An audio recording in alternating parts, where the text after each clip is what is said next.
Welcome to Book Reviews Kill, a podcast about fantasy, science fiction, and horror novels. I'm Evan. And I'm Chad. And today we are talking about Book 3 in the Green Bone Saga by Fonda Lee, Jade Legacy. Wow, we have definitely got a book on our hands here. It is a thickin' and so much content up in there. It really feels like a TV show almost. And I say that in the best way that I possibly can. I mean, like I feel like we're in like the last season of a show that I've been really invested in. I know I can just see all the characters and all the settings and just everything. And everything that happens is so much more intense because we've got so much context now. You know, we know all these people so well, and it's great. This is awesome. Yeah, it's super good. And I totally agree with the TV show. I've had the same thought multiple times. Whereas most stories, books will focus around a particular set of people accomplishing one thing. You know, there's like the quest. This is kind of all over the place, but not in a bad way, like you said. It's just we're getting to hear their lives. And because it's played out this way, we get to see the far-reaching consequences of what happened many years in the past, now coming to fruition, either positively or negatively affecting the story. And it's very well done. Kind of does remind me of The Sopranos. Like it's in the sense that it's like it's all centered around this family, but everything else that's going on is affecting like the kind of inner workings of this family, including the inner workings of this family. You know, like there's so many things that they all have to worry about, but you know there are things kind of on the interior, right? Like coming from within that are just also screwing everything up. It is really good. It is very, very good. And the character progression is second to none. I mean, it's very, very cool to see and remember the characters in book one and how far they've come. Some good, some bad in different ways. You know, it's not like one person was bad and now they're good, but they're just growing. Yeah, it's kind of a mix. Yeah. You know, like sometimes like I don't even have like a favorite character anymore. Like I can't at this point. Like I thought I did, but I mean they're like all kind of simultaneously my favorite, and I just like sometimes a Shay chapter comes up and I'm like, what the hell is gonna happen now? Like, you know. Ooh, that's a good point. There is no character, and nor really has there been in all of these books, and I'm like, it's that person's character. Yeah, not really. I mean, it's very circumstantial. It's very circumstantial. Like sometimes, like there were a couple Anden chapters in this run right here where like they were kind of boring, and so sometimes it'll be like one kind of boring chapter through one POV, and then the chapter ends, and I'm like, all right, so time for some Hilo now, and then it's like Anden, and it's like fuck, like it's like another Anden chapter, but something really cool usually happens at the end. You know, you never have more than like one kind of like I don't even want to say the word boring. It's just like less. Yeah, it's like less eventful. You know, like it's not everything blowing up and everyone dying. It's like, well, we have to talk about trade deals and right. You guys need to understand this stuff. Yeah, I mean, and I'm cool with it. It's fine. Occasionally, Star Trek has to do like a time dilation episode. Yeah, and you know, and you watch it. Yeah, of course, because you love Star Trek. Of course. All right. I really want to start digging into a lot of this, and this might be a little bit longer of an episode, and the next episode is definitely going to be longer because that's the final one. I want to dig into this. Let's do the recap. You know, let's nerd out. All right, let's sink our teeth in this double meat sandwich. The book begins with Barrow working at the Double Double Casino in No Peak territory. He helps a newly founded anti-clan movement vandalize the building. At a meeting of clan-loyal lantern men, Hilo kills a man named Wen who has betrayed No Peak in favor of the Mountain Clan. Hilo is coming to terms with Wen's deception and having difficulty reconciling her injuries and betrayal of his trust over the years. Tar finds, tortures, and kills the crew boss Skinny Reams on a boat off the coast of Aspenia. Celebrating the new year at the Call Estate, No Peak learns of an Egatanian spy plane shot down by the Aspenians over Yumen Island. Both countries are using the incident to escalate the war and possibly further involve Kikan. A meeting between the Royal Council and clan leaders is called, and both Hilo and Aitmata agree to increase funding to the Kikanese military. Wen and Woon kiss, despite Woon being married. Barrow attends an anti-clan meeting where he meets a girl named Emma. A foreigner in the crowd speaks up, championing the cause, though he is not from Kikan.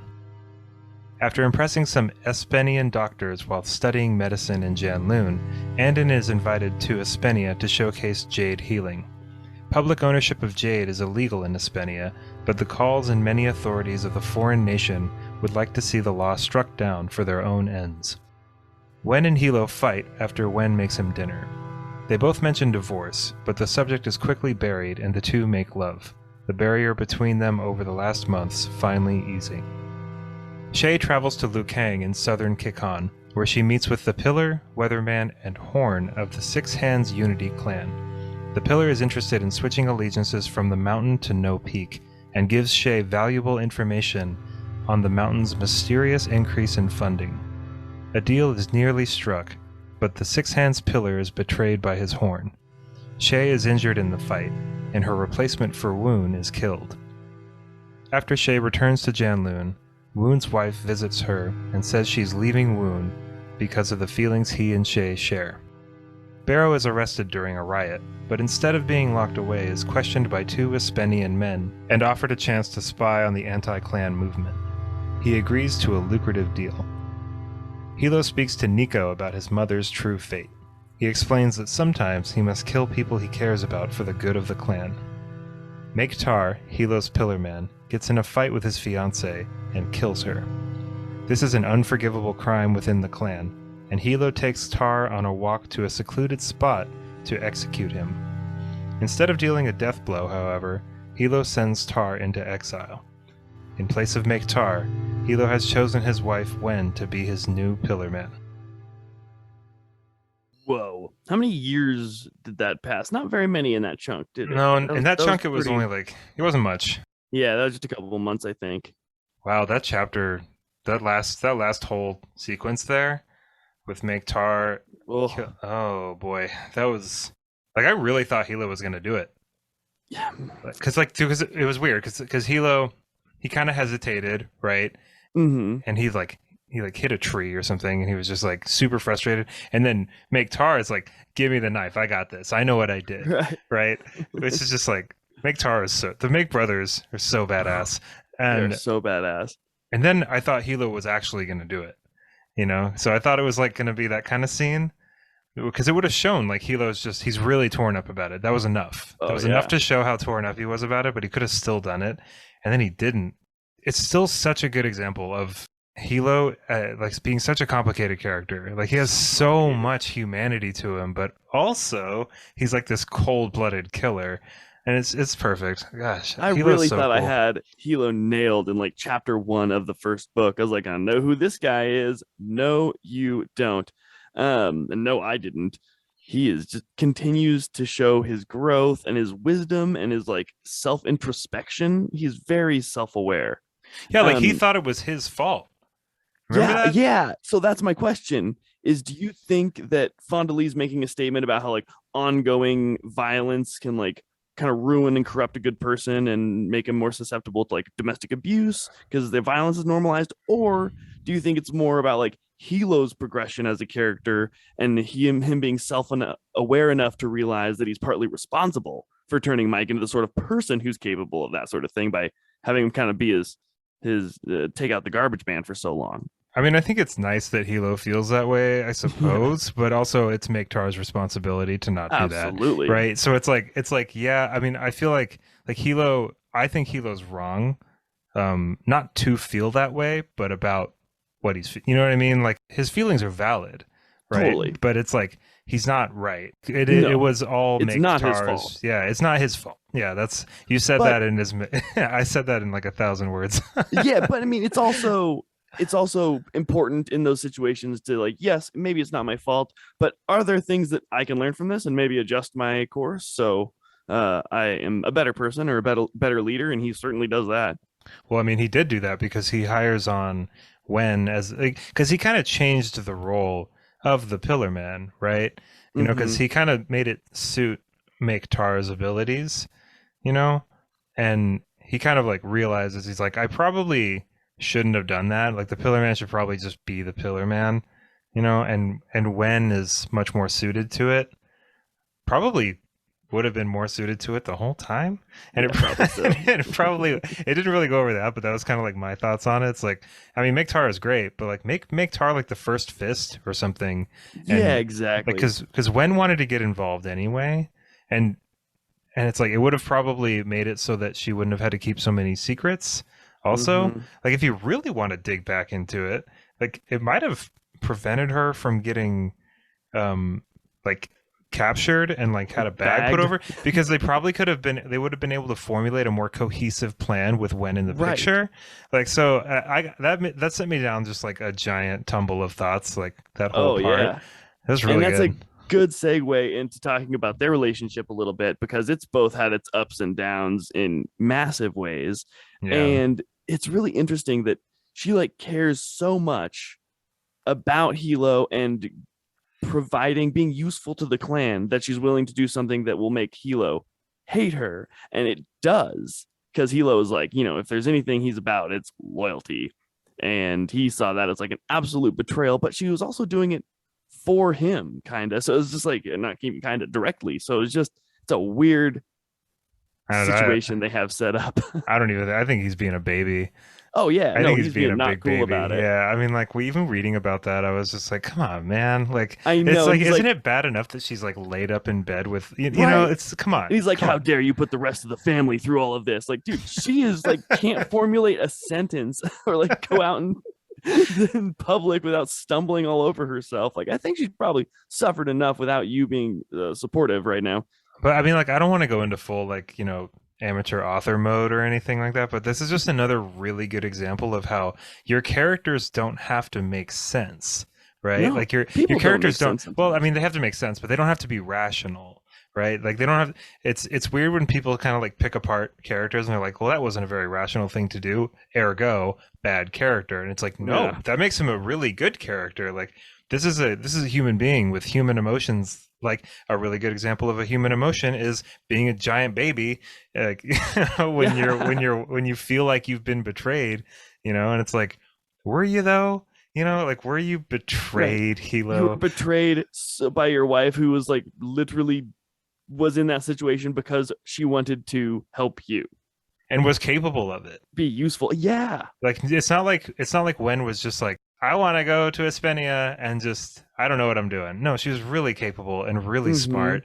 And that whole plan, like, probably wouldn't have even gone off the way it did without her. And he doesn't really take it out on Shay too much, or Anden, who are both, like, absolutely there and totally as culpable, especially Shay, because she was in a position to green light or red light that. And yeah, I mean, he's pissed, but he's not that pissed. What else should we talk about? Oh, man. There's so much. Jeez, like there really is. We could go back to the beginning here. Like, I gotta say that I was kind of right and kind of wrong, and I'm more right once we get to my section. But at the end of the last book, I made a prediction that there might be like a couple years. I just had a feeling there's going to be a couple years that passed between the end of book 2 and the start of book 3, which I was wrong on. There's only a couple months. However, in the first half of this book, we jump forward, and especially once we get to the second section, we start skipping years. Yeah, we're jumping around. So my instincts were right, but I was wrong directly. You were wrong about when it was going to happen, but you were right. That was right. I'm glad we segued. I'm glad we took that little detour into Chad's right. Yeah, me too. I mean, we gotta make sure we touch on that. You know. Hang on one sec. Let me look at the list. Oh, go ahead. I have a question for you. Okay, so let's talk a little bit, and then maybe you can explain this to me about the situation where Shay is going to meet up with the Six Hands clan. That was a whole thing. Yeah, they're going to turnkey and join up, and she learns how the mountain is making their extra money, and it's like they're smuggling the jade back into Kekon and then doing what with it? They were smuggling it from the Uwe Islands. from Zapanyo's like predecessor. Gang. Yeah, okay. Did I use the word predecessor there correctly? Yeah. Well, the person that came after him. Zapunyo, we don't know who came before him. The person who came after him.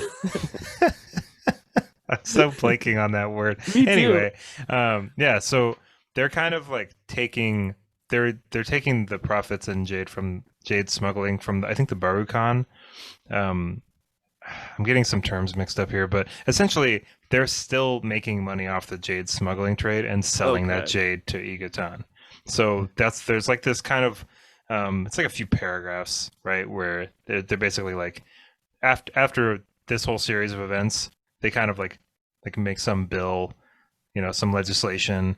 They push it through that says that there's no more like selling of jade offshore or something, or at least like with the Okay. Iwewei Islands. I don't know. I feel like this whole series is kind of like, for me personally, divided into like a few different sections, and whenever it gets like overly political like that, Yeah. I kind of tune it out. It's like watching the first three um like Star Wars movies or like the prequel movies where it's just Mhm. like the Trade Federation there's a trade embargo with Naboo, and it's like, that's interesting and I'm sure it's important, Cool. but like I should Lightsabers. probably be paying more attention to it, and I kind of understand it, and it is really important, obviously, and it lends a lot of kind of like Substance. legitimacy to everything that's going on here, right? I mean, it would be this complicated, but it's just not as interesting to me. So I just kind of naturally, it's just kind of like goes Tuned in. it out. I don't know. Yeah, I remember her being like, "Oh my gosh, she's smuggling it back into K-Con," and then I literally blanked from there until fighting. Yeah, I know. I was kind of like, haven't they been like this whole time? I mean, it's funny that they were so like, how are they making so much money? And it's like, really though? Like, how Probably is it? smuggling. Yeah, like, how's everybody been making money? The same way she's been doing it for the last 2 books. But that whole part was really interesting because you got like Six Hands Unity, and I thought that deal was just going to go off without a hitch. Me too. I really thought that was just Shay going to. I thought the chapter was going to wrap up and Shay was just going to be like, "Cool, another deal," and like put on sunglasses and like go back to Janloon, and then it's just like this whole, and then it flipped so quickly to, oh my God, is Shay gonna die like right now? Like, I mean, we're in the last book, you know. Yeah. I was like, it's gonna be a bold move. Don't have it happen. Don't have it happen. I know, right? I don't want Shay to die No. at all. I Me think neither. Shay's gonna live through this whole thing personally. I agree. But yeah, that seems cool. I mean, I'm curious to see if the stuff in Liu Kang is going to be as important later in the book, because it hasn't really come up in at least the first half so far. I mean, they've got like no peak fists and stuff like there, and there seems to be kind of like a schism between the people that were on the previous pillar side and the new pillar side and stuff. It's interesting, but it's like, I think it was just a little bit of like intrigue weaving in, and also to get some like didn't see this coming action.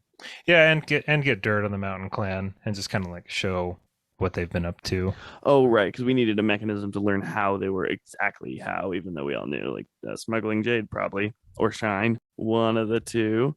So old Woon and Shay was kind of an interesting. I took notes on that. You know what? I love you fondly. I hope you write 1 million books because I want to read all of them. But that I don't buy it. Dude. There, I said it. I don't buy it. Like, I feel like it feels forced. It doesn't feel like I agree. they had zero chemistry. I know. For 2 books, and then it's just she's like in love with so him. much. Yeah. I don't buy it. Like, I also just don't like how it happened. Like, come on, we don't need Woon to be a bad dude about it. No, like his wife comes in just like crying, just like, obviously you love him, and it's just like, this is all Like, pretty ridiculous. Like, I don't know, whatever. Well, and she even kind of takes it. She even like mentions it. She's like, oh man, it like sucks that like I thought that you really were into him, or like she said something that like it's worse the way that you're coming about it. Shay was like, well, yeah, it just kind of happened. I don't know, I wasn't even really into him, but like wild how that kind of stuff goes down, right? Like, what am I supposed to do? Yeah, it's like, I have feelings for him I never knew I had, and it's like, I didn't know you had them either, Shay. No one did. Yeah. But I mean, I like Woon a lot. Me too. Like, quite a bit. Woon's like the only person in these books that's not like awful. I know. He's just a good guy trying to be a good dude.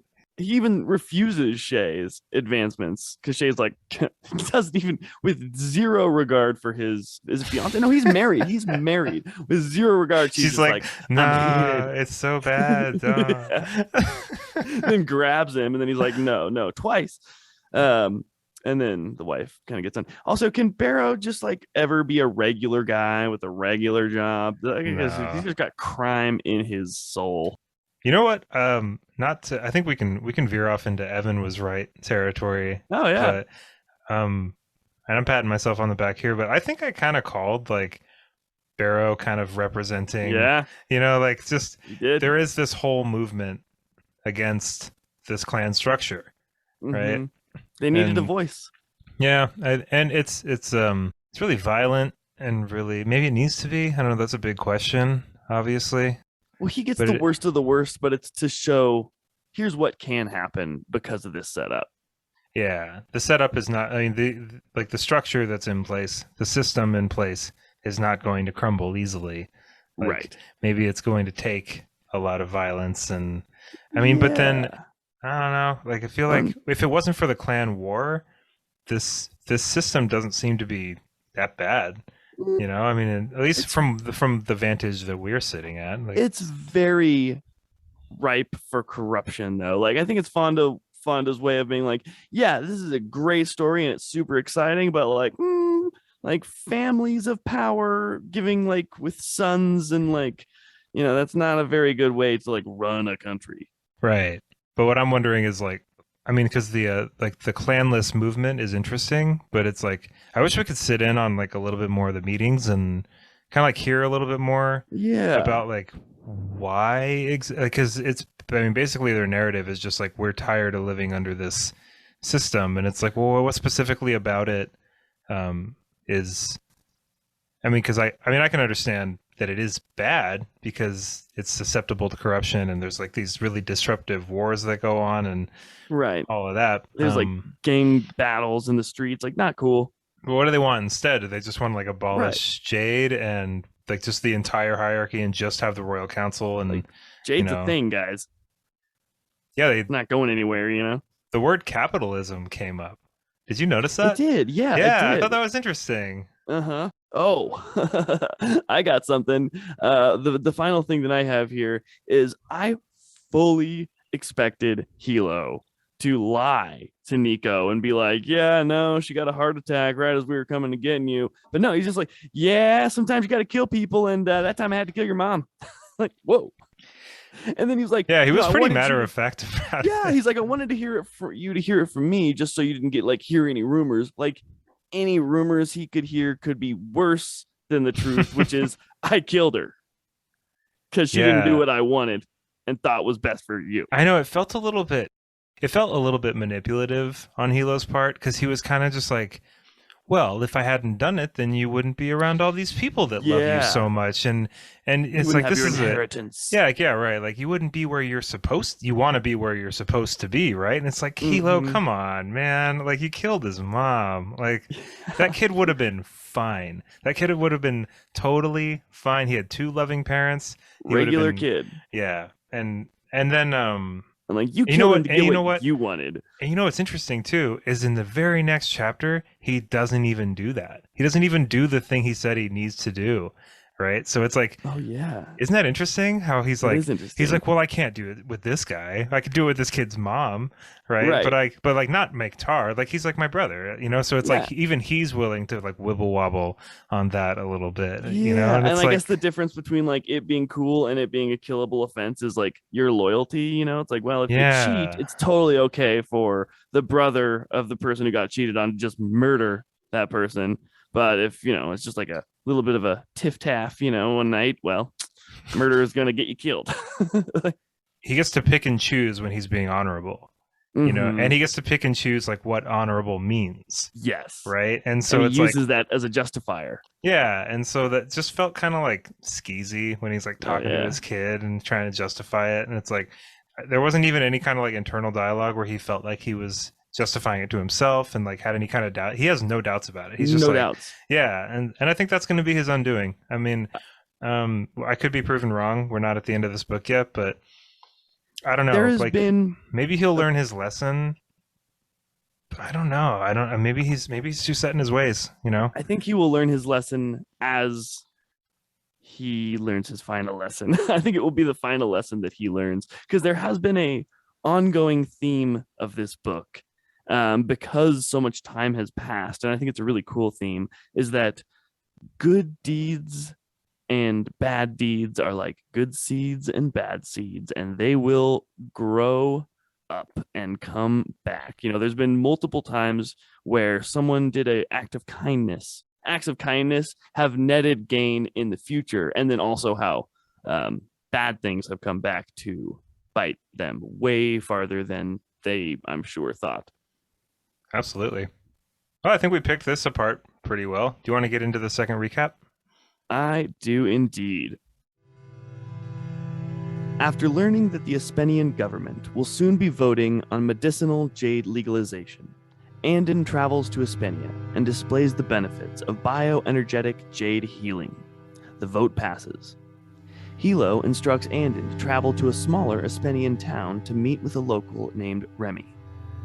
The two negotiate a business arrangement to prevent the mountain from gaining a foothold in Espenia.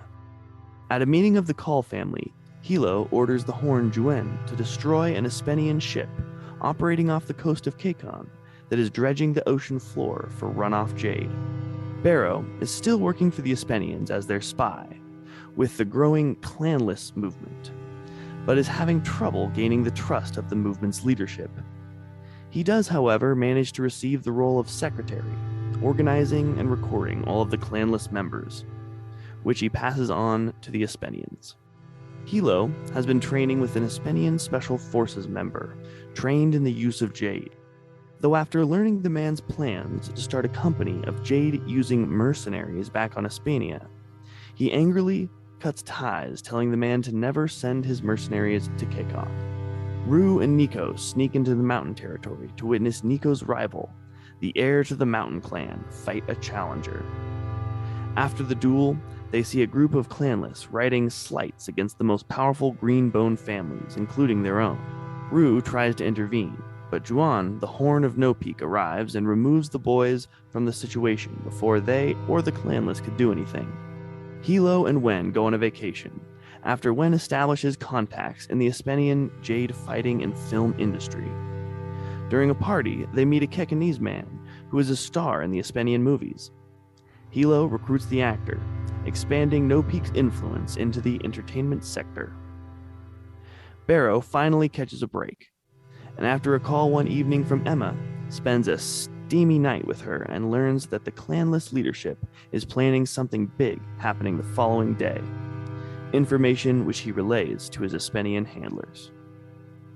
The following day, during a quarterly meeting of the Kekon Jade Alliance, with all the clan's pillars in attendance, Hilo receives a note telling him that he is in danger and to leave immediately. As he is doing so, Aitmadashi takes a knife to the neck from a member of the Vendo family, whose male members she had killed for plotting against the Mountain Clan. Though grievously wounded, she manages to escape, not a moment too soon, as seconds after, a van parked in front of the building explodes, causing the building to collapse with all the clan's pillars inside. Shay arrives at the scene. While her clan desperately digs for survivors, especially Hilo and her husband Woon, she finds a dying Aitmadashi in a temple close to the bombing site. Thinking Hilo and the rest of the clan's pillars dead, she helps Mata, and together with a reluctant Anden, takes her back to Anden's apartment, where he begins to heal her injuries. They learn that Hilo and Woon both survive, and Anden makes the tough decision to let a wounded Aitmadashi leave. Hilo is of course displeased when he awakes in the hospital, learning that Anden and Shay had the enemy pillar in their grasp and did nothing about it. What a scene. I don't want to just skip to the end. What the hell is going on? Oh my gosh. And another almost killed you. Oh my god. That whole part, I was just running my hands through my hair. I honestly didn't know. I was like, Hilo can't die, Hilo can't die, Hilo can't die. I was thinking that, and then when Shay walks into the temple and sees Aitmada's just like, Hilo's dead. Yeah, and I was like, dead. What? Is he dead? Like, we're halfway through this book. Like, he could actually be dead. Yeah. But he's not. No. And she, Fonda gets away with it too by explaining that he's had anti-IED training.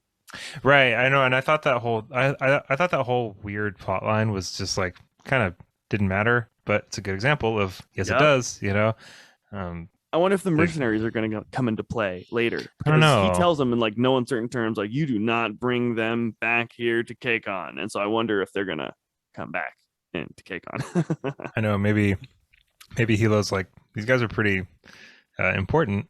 Oh, I it hope saved Hilo my has to life. fight him to the death. I hope That'd be Anden cool. has to fight him to the death. Ooh, yeah, that'd be interesting. Yeah, the part where Anden and Shay are in Anden's apartment with Aitmata and the former Horn of the Mountain, and Aitmata and the former Horn are like kind of getting their stuff together, getting ready to leave, and then there's a phone call, and Shay's like, oh my God, Hilo's alive. And then you're just reading it and you're just like, wait a minute. So if Hilo's alive, that means that, oh my God, oh no, oh my God. And like everyone has the same string of thoughts, all simultaneously looking at each other, knowing that. I mean, I think it was a good call on Anden's part. I think so too. Because at this point, with everything else that's going on externally, if you're not counting the Mountain Clan and No Peak, it's almost like it would be more chaotic to have Aitmata die. Like the Kobin family taking power is probably worse than Aitmata being in power at this point. Just, you know, when you take everything else into account. So, you know, and honestly, like Hilo seemed upset, but he didn't seem that mad. Like he was mad, but and maybe it was just a you know, a result of his injuries or whatever. And he was just so banged up he couldn't like physically be mad or whatever. But I think he knows too. Right. It was for the good of K-Con. No, and Anden is just like, am I gonna? I swore an oath to myself. You know, like, am I gonna go back? Yeah, am I gonna go back on this oath? And good on you, Anden. You know. Yeah, definitely good on him. I thought he might, like in that moment. Me too. He thought he might too. Yeah, because they were both stronger than the other two. Mm-hmm. I will say, like, I was a little disappointed because, like, I wish that Anden and Aitmata would have had a little bit more interesting of a conversation. Yeah, that was like if I had one gripe about all of that, it's just like I felt like that was a really good opportunity for Anden and Aitmata, or even Shay and Aitmata, or the three of them, to just have like maybe there wasn't much for them to talk about if you kind of take everything else into consideration. But I don't know. I felt a little let down because I was just like, these are two really like interesting characters, and it would have been good to have them have another conversation. Because like a bigger conversation as opposed to like, you've grown up, like, right? Okay, you're so much more mature now. Got some muscles on you, big boy. But it was still obviously a great middle ending for this book. Yes, you know? And two very interesting things happen. So who's the one character? The one character who has shown zero growth this entire time, Aitmadashi. Oh yeah, I guess that's, yeah. Two things happen. Well, three, I guess. One, but two that really hit her, I think. One is she gets knifed in the neck. And she's like, oh, at least I'm surrounded by all these loyal people to me. Nope. Hilo, all it takes is him standing in front of the door, and he almost pities her because he's like, she's realizing as she looks around, oh, this is what fear does as opposed to love. You know, like this is the result of my leadership style. Yes, it's very effective, but it also is now going to kill me. And you can see her having that, or Hilo can see her having that realization that she has no friends in the room, no one truly loyal to her.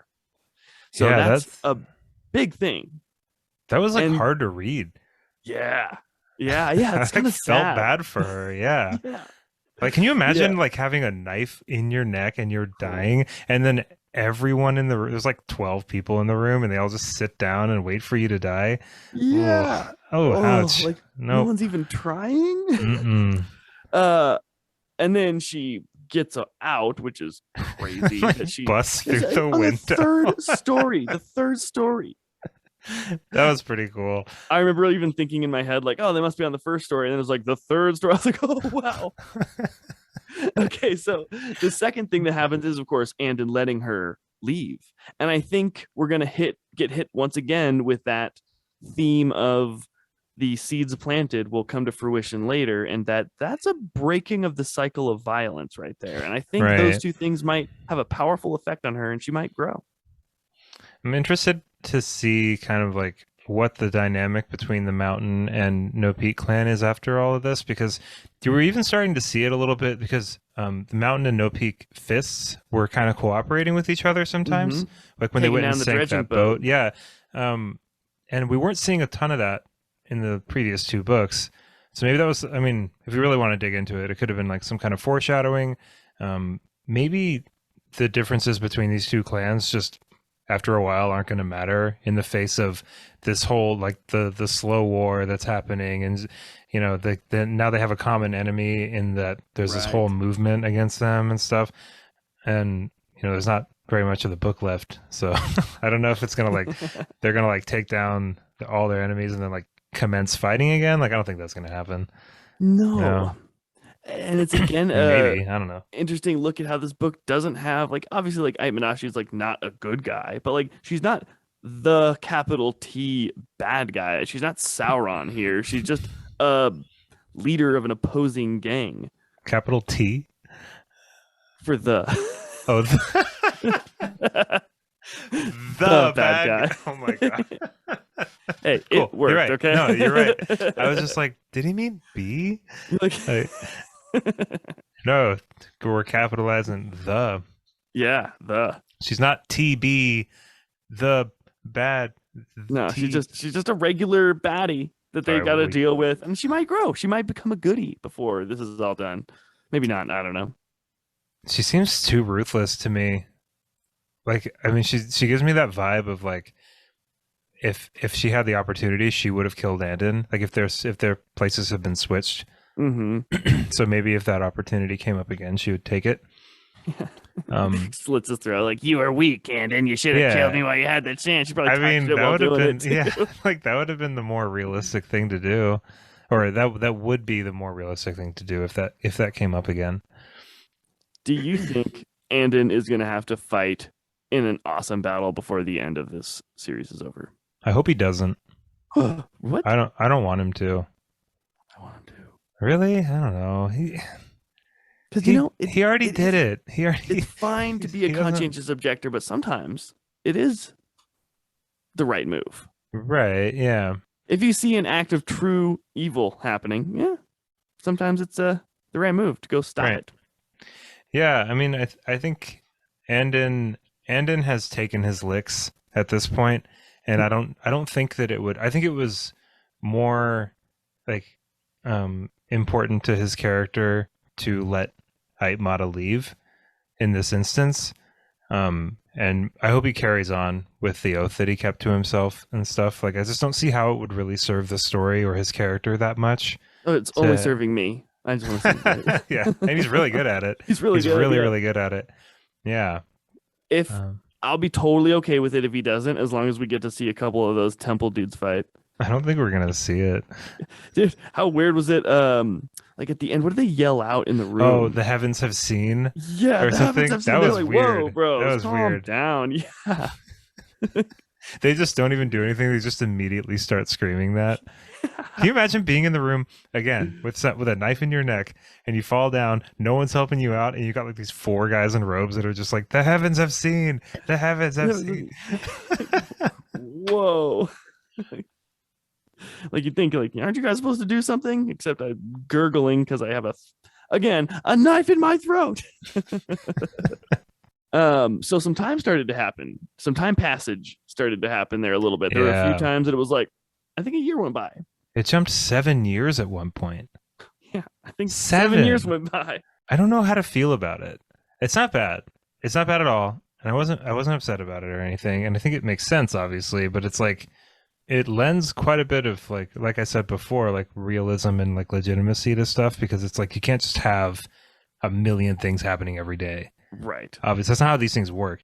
These kinds of conflicts have their kind of like crests and troughs. Yeah, ebb and flow. Yeah, it's not just like this total, giant messy thing. Like all the time forever. It's like, like days go by, months go by, years go by. And I think it's interesting and probably really important to include that. And we want to see these kids grow up too. Yeah. Like I was legitimately worried that either Rue or Nico or both was going to get killed there. Because I kind of predicted that in one of our earlier episodes. They're too vulnerable, man. Like one of them's gonna go. I can feel it. Like something's gonna have to make Hilo go Super Saiyan. Like. And I am getting a Dragon Ball Z vibe from some of this stuff. They're like flying around and like. Absolutely. But yeah, something's like we haven't seen like Hilo like completely lose it yet. You know what I mean? Like we seen him get really close, but like we haven't. And I'm not, like I said in the last episode, I'm not hoping that like Wen dies or Anden dies or like, but like something is gonna happen soon. The kids are Wen, and Wen already got it once, so I'm thinking not her. I think she'll be there to lead the next generation into the right path. I don't know. I'm gonna make like kind of a dark prediction here. Okay. I think Nico is gonna die, and there won't be a pillar. I think Nico and Hilo are going to die, and then Shay is going to become the pillar, and Anden is going to be the weatherman. Or maybe Rue, the Stone Eye pillar. Yeah. So Rue might be the pillar, but he might not be old enough. I can't remember how like the progression goes. I think it's siblings first and then kids. But I do think, like something with the kids. Like a lot of time had to go by. I mean, I think it's cool that Anden is quite a bit older now.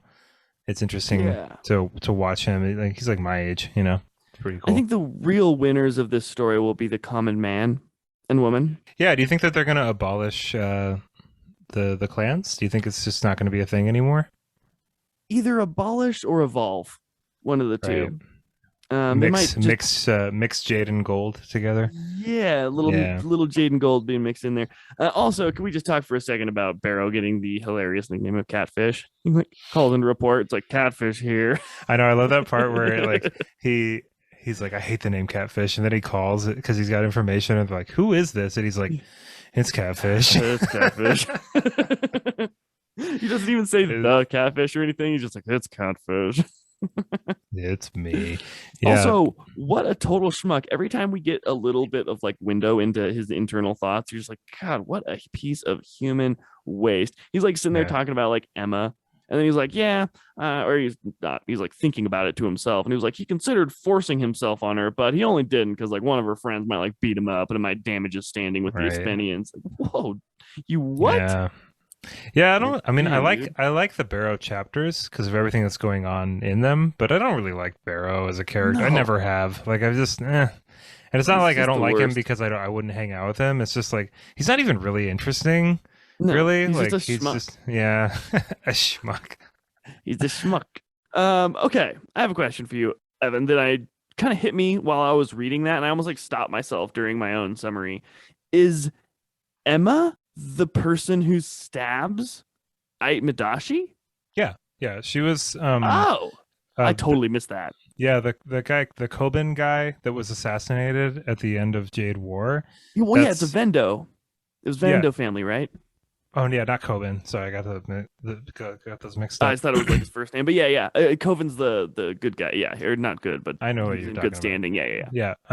That was the daughter of a man that was assassinated, and even the pillar, the former pillar that comes in later into Anden's apartment kind of says like, I told you should have killed that whole family, right? So yeah, that was who Emma was. Okay, because I never made the connection between her being a Vendo. Like I knew who the Vendos were, I got that part when I was reading it, but I just didn't put together like that was her. Yeah, and it's very telling too, because if I kind of like went back and kind of glanced at that chapter when Barrow goes over to her apartment, because it was like the smash. Yeah, it's just like she was very on edge because her whole role in that was to kill the pillar of the Mountain Clan. Like, so why did she give Barrow that was a weird place? Yeah, I know what you're talking about. So like that was a weird, it felt a little bit like a throwaway line. And Fonda, if you're listening to this, just we're digging in because we're nerds. Okay, we're Yeah. not like you wrote a really amazing trilogy here. Also, and hey, she's so beautiful. Have you seen that? yeah, let's keep going here. Sorry. But like, if it felt like kind of a throwaway line, just because it was like, oh, she must have thought Barrow was either an informant or something else. Like, moving on, you know. For I when don't she gives him remember. the. Yeah, I don't remember the exact line, but like Why would she Barrow. do that though? I don't know. Barrow was like thinking about it. And it was like one line. She thought he was gonna say something anyway, or something. Huh. You know. Interesting. Yeah, it wasn't really I want to know the much. line now. I don't want to dig back through and find it. Barrow goes back to that guy's apartment or whatever. Yeah. Like the So is safe she house. trying to get them in trouble? I don't. Maybe she doesn't. Maybe she knew Barrow was working for the other side. Yeah, that's and, what he thinks happened, is that she knew it, but I don't know how she would Oh, know. and when she either. was like, I don't want the Aspenians to have control here. So she wanted him to be followed. So she wanted to take down the Aspenian guy. Yeah, Was because it like she a had double whammy move?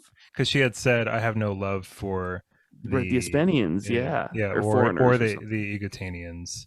Oh, okay. It's kind of like what she said. So, Oh yeah, wow, that was kind of like this weird, like, kind of cascade of lines where it was like, oh, Yeah. okay, I guess, like, whatever. Okay, so she knew Barrow was the catfish. But I don't know how she would have known that. I mean, unless I mean, he's she just not very was smart and he's obvious as fuck. maybe. Yeah, that was really weird too. When he was in the room with that Egatanian guy, and he was like, he's so He's just stupid. such an idiot. Yeah, dude. he was just like, how could they have known? Well, then why And, wouldn't like, they? Yeah, yeah, that's what the line was. And then the guy's Yeah. just like, oh wait, you're an informant, and he's just like, well, no, that was No, something that happened at school yesterday. I don't know. You're like, it's like so dumb. Like Barrow, through the sheer luck of your chinny chin chin, have you managed to Right. survive this far? I hope he lives out this whole series. Me too. I hope he Yeah. becomes. I hope he becomes one of the Jade priests. that was out of left field. You know, Yeah, he gets maybe, Jade. though. Yeah. He finds and it would be such a lesson, right? Is that the thing that the thing that he lusted after that caused him so much pain, he ends up going back to in a healthy way. It's like not all things are good, not all things are bad. And What if that a happens, full circle lesson that would I be. really don't believe that's going to happen. But if it does, don't I'll think so buy you either. I'll buy you a beer. Oh yes. I'll Venmo you a I'm beer. so it would be kind of poetic though, right? He spends all his day like with a big old rock, just like humming and being one with the universe. All right. Finds So I his think we've peace kind of through like. Jade. Is there anything Yeah, else my you want to point. go over? Let me read my notes real fast here. Okay. You know what I would really love to see is whatever happens with the like the Kekanese film industry Mm-hmm. and stuff, because those chapters were kind of interesting, but like probably the boring parts in this section for Certainly me. the boring parts. Like when Wen and Hilo go on that vacation, Ugh. and that they're just like talking to all these people. It's just like, I don't know, movies. All right. Like, Yeah.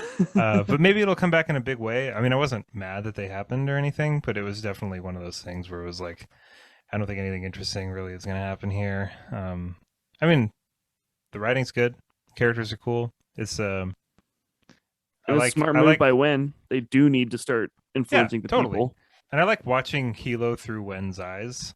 Mm-hmm. Those are kind of cool moments, like when Hilo like shakes that guy's hand and he's just like, oh wow, like we love incorporating Jade into these sports, and Hilo's just like, like I think it's absolutely fucking Yeah, you're a horrible, piece of but, shit, but yeah. like I'm just gonna like keep shaking your hand, whatever. Like I don't want to start a fight here, you know. Mm-hmm. And Wen's just like, look at him go. Like, Yeah. that Yeah. was pretty cool. One other interesting tidbit here before we wrap. And this happened in the first section that we talked about, but it was the first time. It was just weird.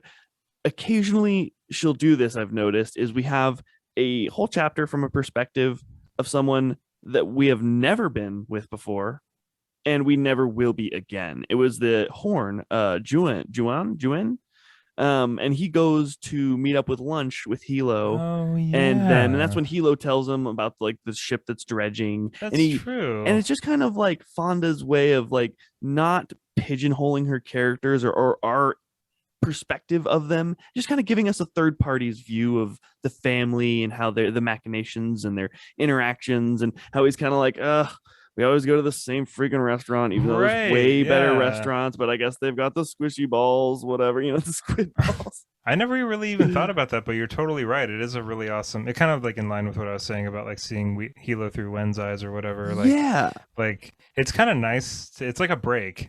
Yeah. And it's like, we kind of learn like the restaurant isn't all that great. Like, oh, we're going to the what's it called again? The Lucky Twice Lucky. Twice Lucky, yeah. Oh, Twice Lucky again. Cool. Yeah. I know, yeah. It's just like, okay. All right, so before we wrap up here, we've got one more episode we're going to do after this, and it's going to be a really long one, because I think I'm reading this on my Kindle, and it's at like 45%. So we're not even like technically at the halfway mark here. The interlude was just such a clean. It was a really clean break, yeah. So like, just give me like a prediction. Like, what do you think? How do you think that this book is going to end? We've kind of touched on it, but like, try to be a little more specific. Like, where do you think everyone's going to be at? Like, who do you think's going to die? You don't have to get like, you don't have to talk about it for like an hour, but just like. Okay. This is what I got so far. I think that Wen or one of the two kids is going to die, and that is going to be the thing that makes Hilo go Super Saiyan. He is going to go on a bloody rampage that's going to be kind of good, but also at the core of it will be this toxicness that has been kind of an ongoing theme, that the bad part of Hilo is going to come out strong, and he's going to do a bunch of damage, probably too much. And he's going to get taken out in that process. And whether it's one bloody rampage or it's a long string of bloody rampages, I kind of tend towards the long string. And he just goes down this like super war path. It's like almost him who starts a fight now. He's starting a war purely for revenge or whatever. And it might even be a misunderstanding, kind of like it was with Lon. I'm not sure that it'll be like an actual deliberate act or something. It might even be a misunderstanding. And then at the very end, he'll be taken out while learning the error of his ways. And maybe, I don't think the clans will be dissolved, but I think they'll be evolved. Okay. Yeah. And I have no idea what's going to happen with Aimadashi. I think I share a decent amount of that. Yeah. Yeah. Anything that you would change or that you want to add to it? I mean, I agree that something's going to happen to Hilo's family. Probably. I think, like, I can see Shay and Anden surviving all of this. I think it's going to come down to Shay and Anden. That's at least my thoughts on it. I think Woon is safe. Like, Shay's already lost like one guy. Yeah. Oh yeah, Shay had a baby, by the way. Oh yeah, she had a baby. Yeah. That just happened like super fast. Yeah, it's fine. Happy for Shay and Woon. Good on you, Shay. I think Aimadashi is probably gonna die. Yeah. I think, or maybe she won't, and her successor will. That one guy. Maybe I think I'm gonna change my answer to that. I think Aimadashi is gonna survive this. I think she's going to be alive at the end of this book. Really? Okay, you might be right.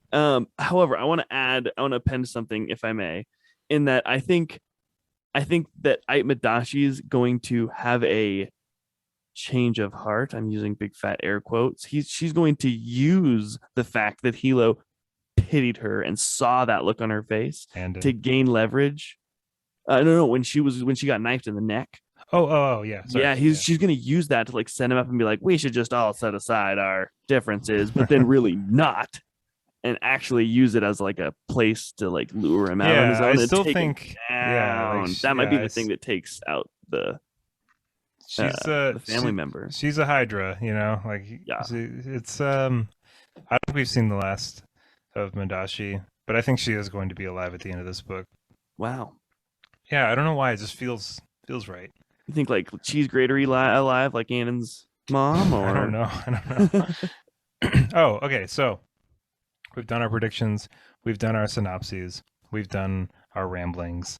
about everything. But I do, before we wrap this up, and I tell you all to go support us on Patreon, I do want to go over one scene real quick that we both didn't talk about.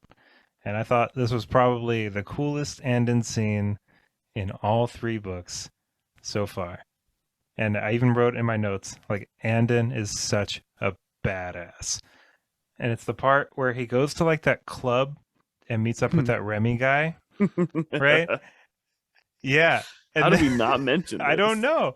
And they're making a deal, and Remy's just like, if you suck me off, totally. And Anden like moves a little closer to him, and then he just grabs his junk, just like just squeezes it super hard, and he's like, here's how that's actually gonna go down. You know what I mean? And then and he like gives him like this whole different, such a badass. Yeah. And then he just like tucks it back into his pants and he just fucks off. And like, that was so cool. That was so cool. That was, and that Remy guy was even just like, I know you want to, you know. And then Anna kind of starts getting closer, and I was like, oh, is this gonna go down like right now? I was like, I want you to get some, Anden, but not like this, right. Anden. And I just thought that was so cool. That's like the end of our episode. I just like had to mention. I forgot it, and then I remembered it again. And wow, like what a fucking badass thing to do, dude! Like, so badass. Also, there was another little sidebar here. Oh shit! There was some. We're not done yet. No, there were some steamy scenes.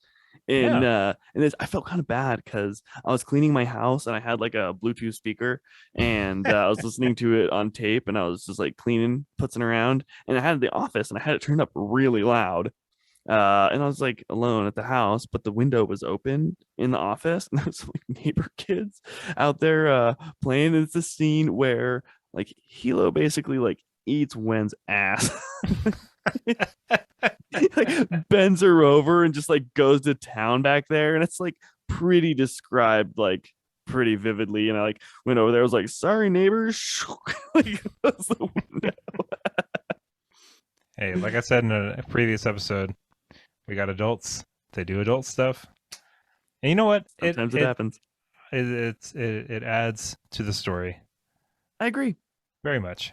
Definitely not taking anything away. It adds to my life. I mean, not like, you know what I mean? Yeah, for sure. And with that, that's going to wrap it up for us today on the Book Reviews Kill podcast for part 1 of book 3 in the Green Bone Saga, Jade Legacy. Join us on the next episode as we wrap up this series. It has been a blast so far, and I can't wait to do a celebratory. Maybe we'll have some drinks. You know, we seem to have drinks on the last episode. Last time we got a bottle of whiskey. Maybe this time we should do absinthe because it's green. Oh my god. But anyway, thank you all so much for listening to this. If you'd like to support Book Reviews Kill, please go click on the link to our Patreon in the description for this episode. It helps out a ton. And if you'd like to join the conversation, we do have a Discord, and the link to that Discord is in the description right under the Patreon link. And if you want to get your neighbors all stoked on you, you can jump on the Audible train with the link below to the 30-day premium membership with 2 free credits. Also, keep in mind, we've got a signed copy of Jade City that we're going to be giving away to our Patreons when we wrap this all up. So if you want a opportunity to win that bad boy, sign up to the Patreon. Thank you so much for listening, everybody. Happy reading. Have an awesome day. Bye, everybody.